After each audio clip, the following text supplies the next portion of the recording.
শারীরিক দুর্বলতার জন্য সবচেয়ে বেশি ব্যবহার হয় এবং সেটাকে স্পেসিফিক মেডিসিন বলা যেতে পারে। তার মধ্যে অন্যতম হচ্ছে যেমন কথায় আছে যে অ্যাগনাস কাস্ট আমরা খুবই প্রচলিত একটি ওষুধ সব ডাক্তাররা ব্যবহার করে থাকে।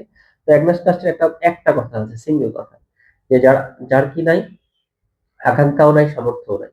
সে বিভিন্নভাবে তার জীবনটাকে নষ্ট করেছে। এখন তার কি নাই?